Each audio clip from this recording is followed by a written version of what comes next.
And then I thought, if we did not do something, this language, this heritage, the sound, the meaning, all will be lost for humanity. Now, mind you, this is Aramaic, the mother tongue of Jesus. This is the language of conversation at the Last Supper with Jesus, with his disciples. This is the language in which Jesus took the bread and blessed it and said, Hana Esau Pagradi. This is Hana, this Esau is Pagra, body, Dil, my. This is my body. These are the words that Jesus uttered. So this is a tradition. It is not like anybody else. It is not like any other Christians in the world. How many Christian communities in the world can be proud of a share in the heritage of the language, of the words, of the sound, of the way of thinking in that language? Not many people. And our forefathers fought.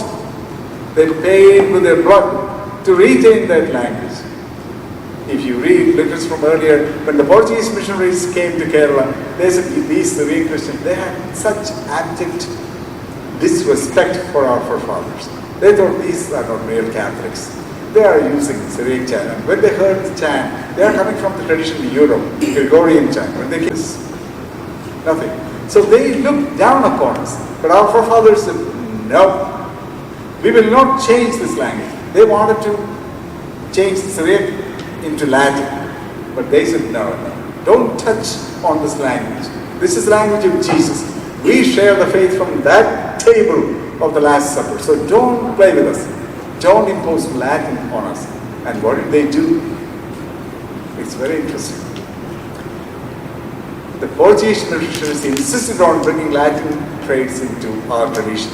And what did they do?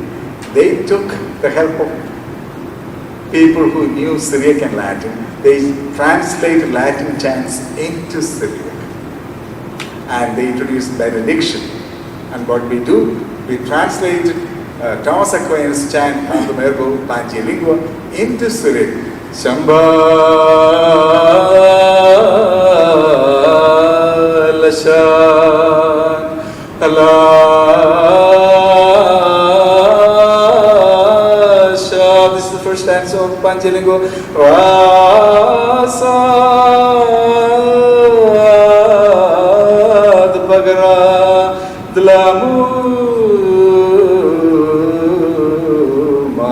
So we retained the Latin text in Syriac translation. And then there's another interesting factor. The second stanza, Cantum Ergo, we translated and we composed a new in Kerala.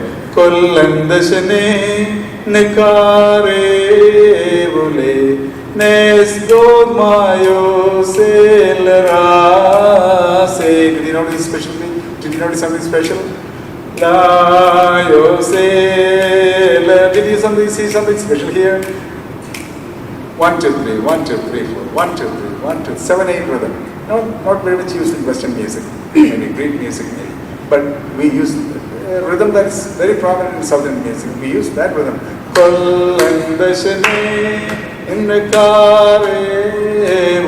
So we took Latin things, but we adopted it to our culture. That's how we survived.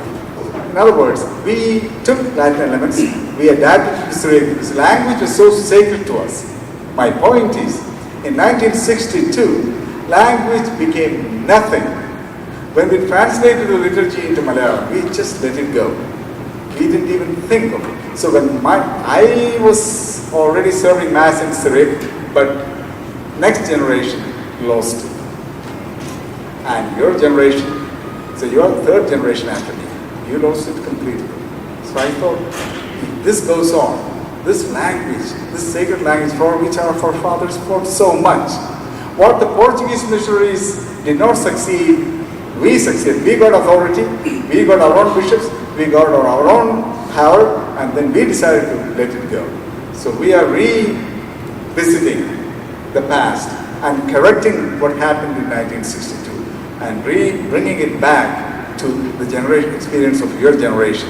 And I'm immensely happy that you took it